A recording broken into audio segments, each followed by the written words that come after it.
I've clicked onto the global tropical overview for September the 23rd, 2023. As is always the case in these videos, the thoughts expressed are mine alone, and when making decisions ahead of any tropical cyclones, look to the local weather office, local emergency management, and local tropical cyclone warning center.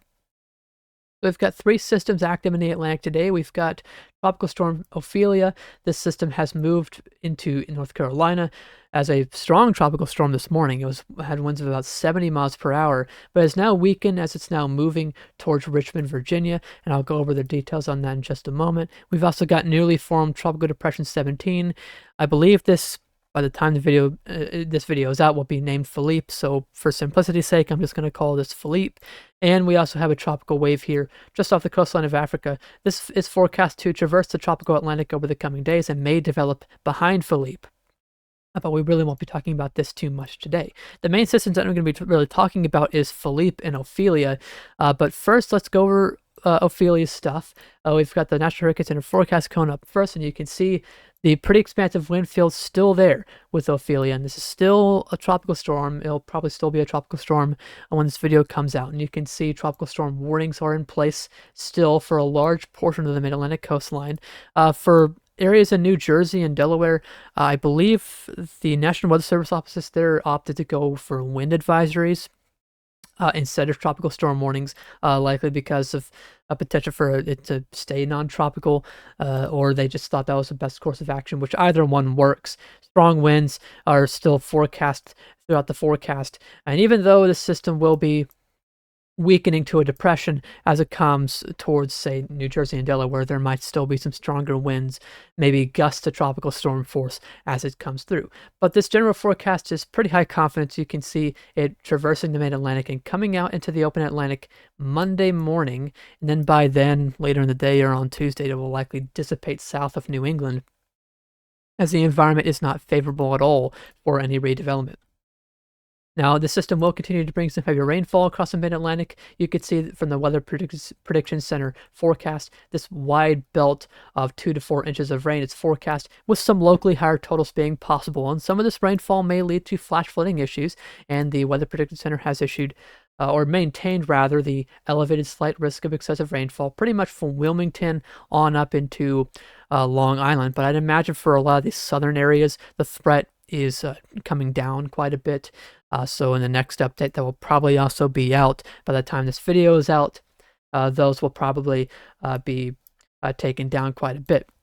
But we also have a more significant moderate risk in place here up to Richmond, Virginia. That's where the center is tracking, and that's where the most significant rainfall may be seen. I'd say that's a pretty high area where you could see locally higher totals above this forecast, but also you could also see a lot of this rainfall in a short period of time, especially near that inner core structure. And this is the peak surge forecast as the system is still here, drawing flow onshore to much of the mid-Atlantic, and you can see quite a bit of surge still forecast here in the lower Chesapeake Bay, 2 to 4 feet.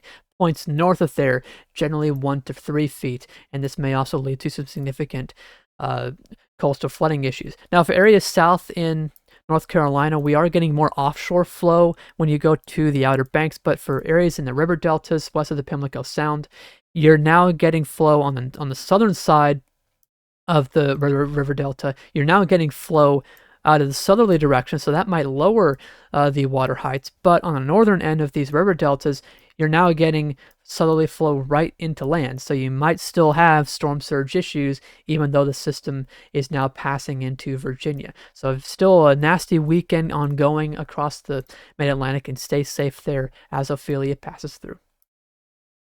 So now we've got Tropical Storm Philippe. Oh, zoomed out there for a second, my bad. We can see Tropical Storm Philippe here in the open tropical Atlantic.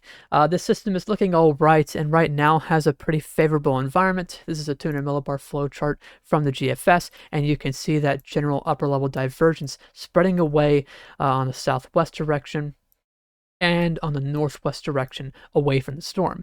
Now, this is pretty favorable right now, but the environment is not forecast to stay overly favorable over the course of the forecast. As we get towards 3 days, what you'll notice is we start to see this upper trough here develop, or this tut, and this begins to shear the system out of the southwest, and this will likely keep Philippe in check intensity-wise.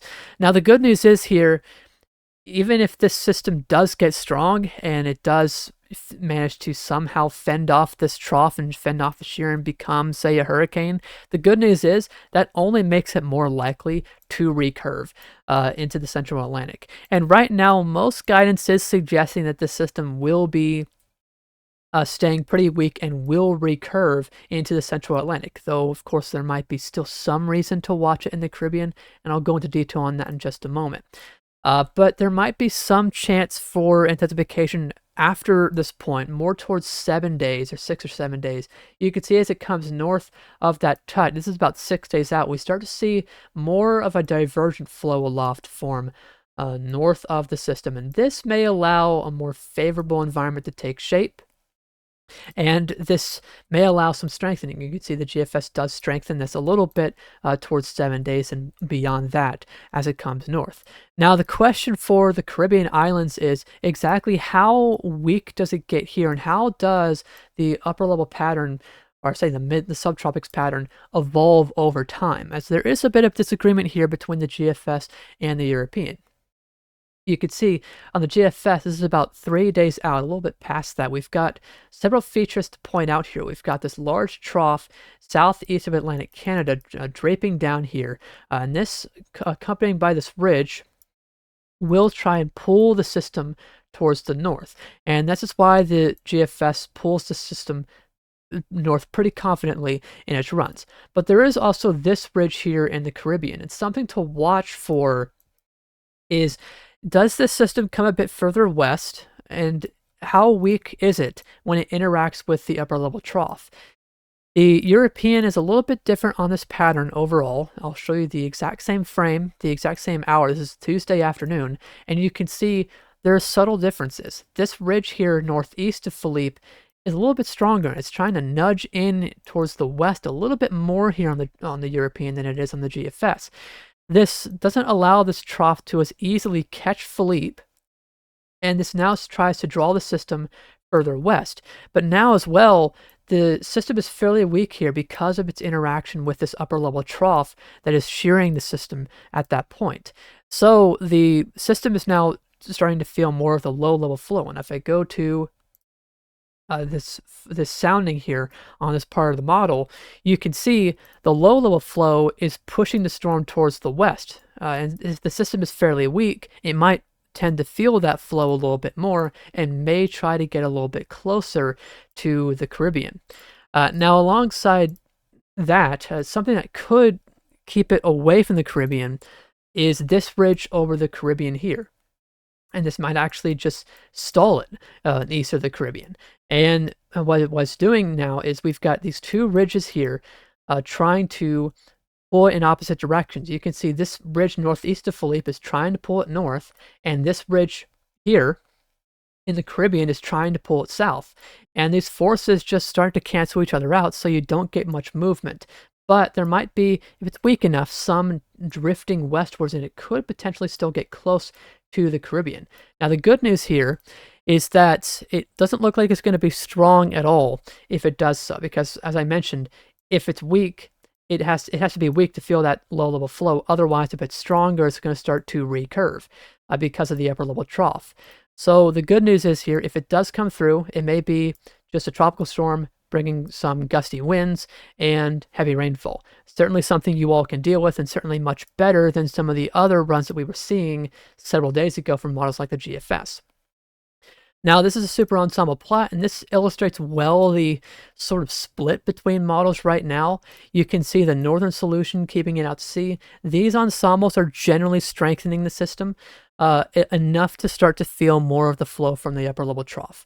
So you get more of a stronger system, it starts to recurve out into the open Atlantic. But if it's weak enough, it could take a track, like I said, more similar to the southern ensembles, and potentially get close to the Caribbean islands. So if I put on the ellipse here, you can see the general ellipse is from about the Leeward Islands to out in the open central Atlantic. So it's still something to watch in the Caribbean, but the good news here, like I said, if it comes your way, it's not likely to be too strong at all.